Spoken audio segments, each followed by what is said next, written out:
workshop de redes de computadores. Eu sou Márcio Henrique e eu estou aqui a convite do evento para fazer a apresentação do meu artigo aprovado no mesmo. Meu artigo é sobre tecnologias para desenvolvimento de aplicações móveis multiplataforma, foi desenvolvido por mim e pelo meu orientador Cláudio de Castro Monteiro, aqui no Instituto Federal de Ciência e Tecnologia do Campus Palmas, o IFTO. Bem, primeiramente, esta apresentação vai contar com introdução, eu vou apresentar a proposta, assim como as ferramentas que vão ser analisadas, materiais e métodos que foram usados nesse trabalho e, como vocês podem ver, o trabalho ainda está em fase de andamento na parte de testes, então ainda não temos resultados conclusivos. Bem, primeiramente, introdução. Com o advento da tecnologia móvel, a demanda de serviços e sistemas que já existia no âmbito da computação, ela ganhou uma nova finalidade. Ela ganhou a finalidade de mobilidade. As aplicações que antes eram voltadas para desktops e sistemas físicos, agora estão sendo que ser voltadas a sistemas móveis, tendo a capacidade de se locomoverem de um ponto para outro, serem acessadas em vários lugares ao mesmo tempo e caberem na palma de sua mão.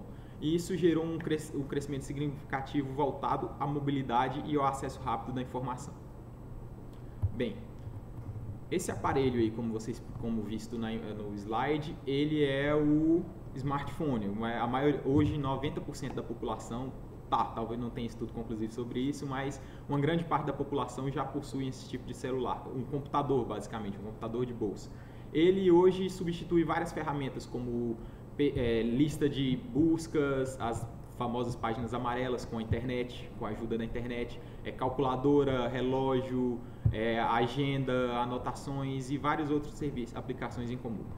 Com a crescente demanda dessas aplicações, desses aparelhos móveis, tanto no tablet quanto no smartphones, foi crescente a diversificação do modo de se desenvolver, as linguagens de se desenvolver. Hoje em dia, as grandes marcas do mercado são Apple, Microsoft e a Google com seu sistema Android.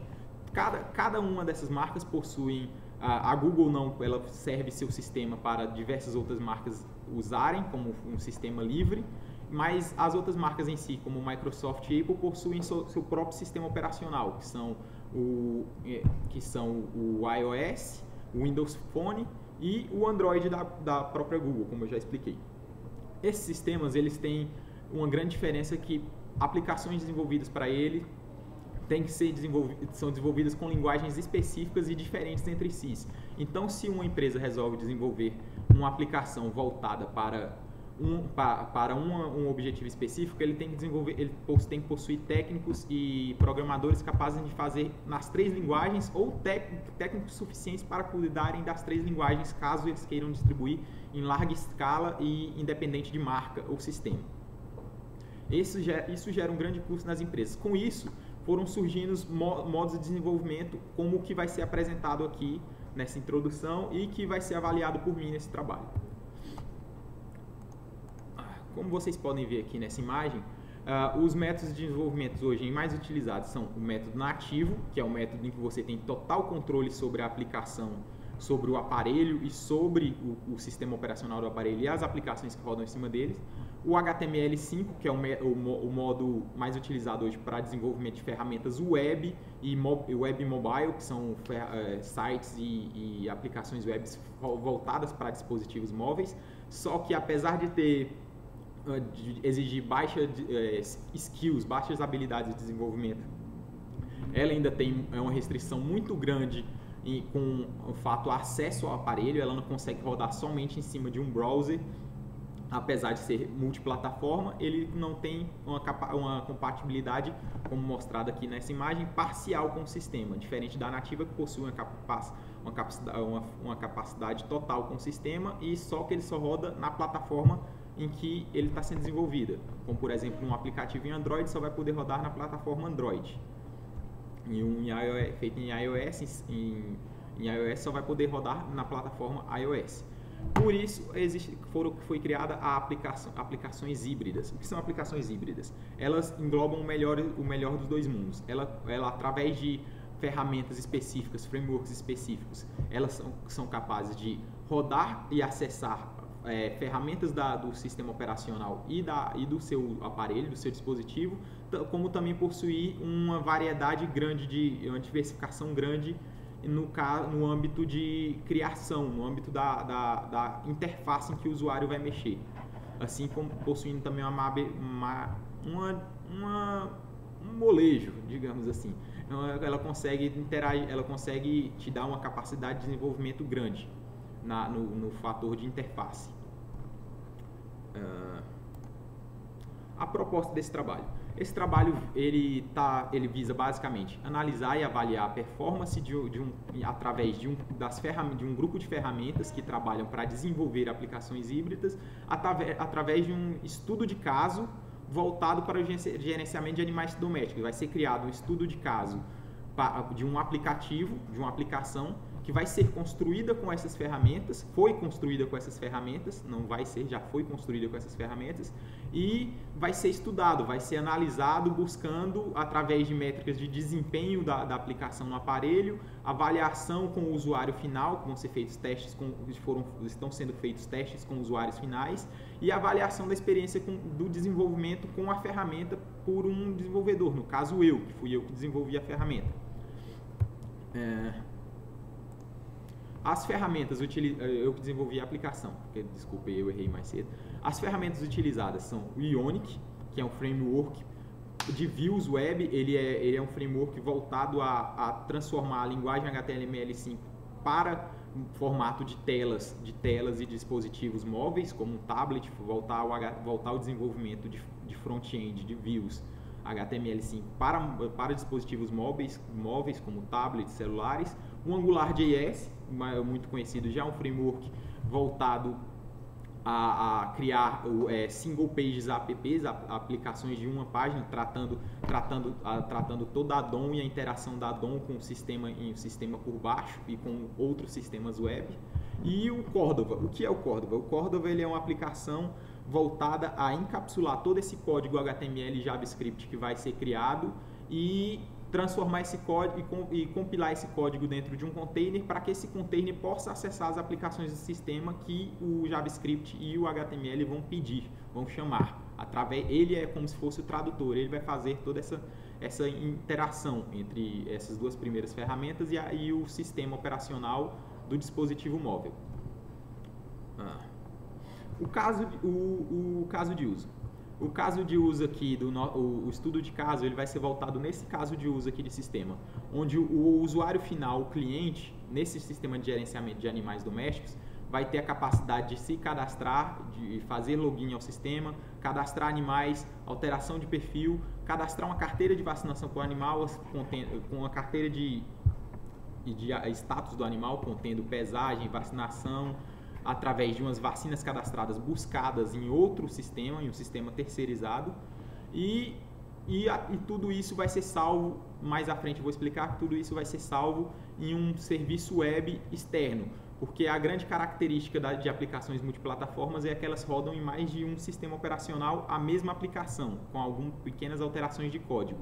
Então, não faria sentido os dados ficarem guardados localmente se o cara tiver um outro celular ou um outro dispositivo que for acessar esses dados com um sistema diferente, não conseguir acessar os mesmos dados que estão no outro dispositivo. Então, o estudo de caso foi pensado em que os dados que o usuário acesse possam ser acessados em multiplataforma. Bem, aqui nos materiais e métodos, os materiais usados para a criação desse experimento foram 2 computadores, um computador para desenvolvimento e o outro computador que está sendo usado como servidor do projeto. Ele roda o servidor contendo e recebendo informações do sistema. E até o momento foram testados o sistema está sendo testado em um tablet Samsung Galaxy 7 e um smartphone Motorola Moto G primeira geração, o LTE 2013, que é aquele menor de tela 4.3 polegadas. Qualquer informação a mais você pode ver aí no slide sobre a capacidade do sistema, sobre seu hardware e o sistema operacional que eles estão rodando. Tanto o servidor quanto a máquina de desenvolvimento usam o Ubuntu, sistema operacional Ubuntu, e os dois dispositivos móveis usam Android. Por enquanto não tive a oportunidade ainda de desenvolver, de aplicar colocar a aplicação desenvolvida dentro de um sistema operacional iOS ou Windows Phone para serem feitos testes. Isso são coisas a serem melhoradas no futuro, antes do término do término do artigo final. A arquitetura adotada. A arquitetura adotada aqui desse nosso trabalho, ela segue o padrão mostrado abaixo. Eu segui basicamente o padrão cliente-servidor, onde eu tenho o serviço que fornece todas as minhas informações e o cliente que só faz o trabalho de acessar essas informações no servidor e mostrar elas e tornar elas acessíveis ao usuário final.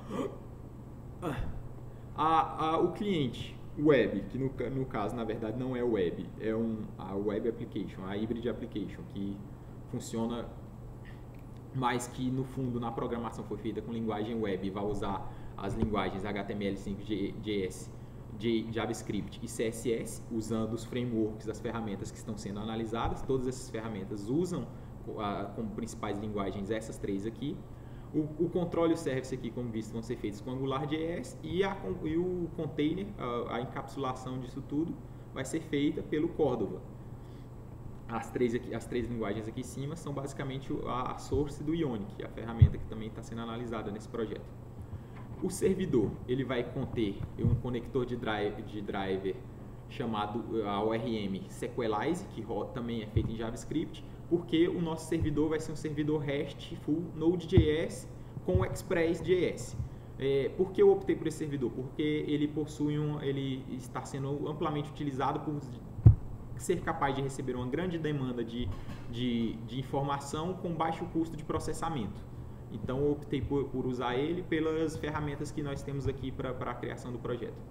E o banco de dados vai ser um banco de dados MySQL normal. É um banco de dados SQL normal, utilizando a aplicação MySQL, a linguagem SQL usando a aplicação MySQL. Essa vai ser toda a arquitetura do sistema. Resta englobar que essa parte aqui seria, por exemplo, essa parte aqui seria o celular, essa aqui seria o nosso servidor rodando, ambos separados pela internet em si, todo o mundaréu e vários clientes acessando ao mesmo tempo o servidor. O RESTful. Por que eu escolhi o RESTful? Porque como ela trabalha com ele trabalha sem estados, melhora a capacidade de comunicação do aplicativo com o servidor, podendo fazer várias requisições simultâneas e vários clientes fazendo essas mesmas requisições ao servidor ao mesmo tempo, gerando baixo custo de processamento tanto para o celular quanto para o serviço. Essa transição do RESTful ficará toda a carga do protocolo HTTP, então o nosso estudo de caso exige a conexão total com a internet. E aqui tem seus métodos padrões. Eu coloquei simplesmente para dar uma explicada melhor sobre como o projeto trabalhará a comunicação entre o servidor e o cliente.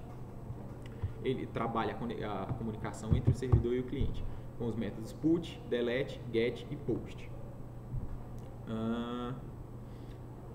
E chegamos à parte de teste do nosso sistema. O nosso sistema está atualmente nessa parte, toda a parte de construção e de validação das ferramentas já foi feita. Agora estamos partindo para a parte de testes, onde vamos validar se a aplicação construída com essas ferramentas ela é de bom uso e se ela não consome, qual o consumo dela no sistema operacional e no dispositivo móvel.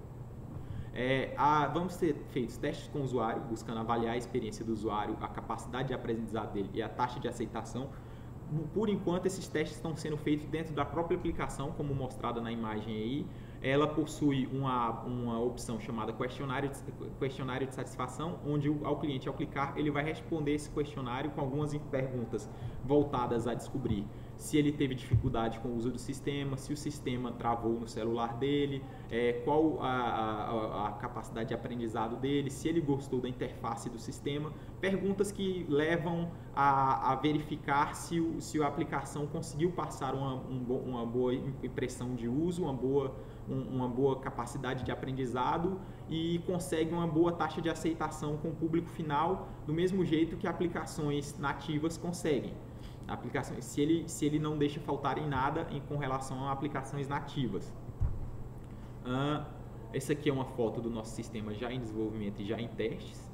Eu não pude, devido à limitação de tempo e de slides, eu não pude mais pôr mais fotos do sistema e ou mostrar o sistema em funcionamento. Os testes de desempenho. Os testes de desempenho vão ser voltados em validar o nível de confiabilidade e integridade do sistema, o teste de carga e o teste de transmissão. Para esses testes, a gente usou uma fórmula estatística para calcular o tamanho da amostra, onde a gente definiu uma pré-amostra de 3.600 dados, esses dados coletados a cada 1 segundo, analisando o sistema operacional que roda no dispositivo móvel e qual o consumo dele. A partir desses testes, nós aplicamos a primeira fórmula para definir o desvio padrão, um valor de desvio padrão para essas pré-amostras, e depois aplicamos esse desvio padrão junto com a taxa de confiabilidade de 1,96, que seria equivalente a 95% de confiabilidade nos dados que vão ser retirados, e dividimos por um erro que foi definido por nós mesmos para achar um bom valor, uma boa quantidade de amostras a serem coletadas pelo sistema. Atualmente essas amostras não está mostrando resultado aqui, mas atualmente nós chegamos a um valor de 66 mil amostras que vão ser coletadas do aparelho, tanto em modo de descanso, sem executar nada, para retirarmos os dados do aparelho em seu estado padrão, e depois vão ser coletadas mais 60 mil amostras do aparelho em uso. E para coletar essas 60 mil amostras, nós vamos deixar o aparelho ligado diretamente por cerca de 20 horas, coletando esses dados, assim também validando o nível de confiabilidade do sistema, se a aplicação consegue rodar sem travar em nenhum momento durante essas 20 horas, e mantendo um consumo de carga, tanto de memória quanto de CPU, na média de um sistema comum, ou sem estourar o sistema operacional do dispositivo. E o teste de transmissão vai ser usado o QoS para validar a transmissão de dados tanto do servidor para o sistema, quanto a carga de dados transmitida pelo celular, consumo de dados do celular, fazendo acesso ao servidor para buscar os dados do aplicativo. Bem, como eu já expliquei lá em cima, nosso trabalho ainda está em desenvolvimento, então não temos resultados conclusivos. São esperados como resultados que poder afirmar que, através das métricas obtidas, poder afirmar que o uso desse ambiente de produção e dessas ferramentas é capaz de gerar um aumento de produtividade na empresa, gerando uma experiência mantendo a experiência de uso, uma boa experiência de uso para o usuário final, já que se você puder usar ferramentas como essa para gerar aplicações para mais de uma plataforma com uma boa capacidade de aprendizado, de uso, e mantendo a qualidade final do aplicativo, e validando essa qualidade desse aplicativo, você diminui os custos tanto em contratação quanto os custos em desenvolvimento daquele aplicativo. Aqui estão algumas referências citadas, tanto referências os modos de programação utilizados, quanto artigos de terceiros que falam sobre práticas de modelagem e alguns outros artigos que falam sobre aplicações e sobre as ferramentas utilizadas. Muito obrigado, esta foi a minha apresentação, espero não ter ultrapassado o tempo limite, e queria deixar aqui meu agradecimento a todos os participantes e colaboradores do evento. Obrigado por essa oportunidade.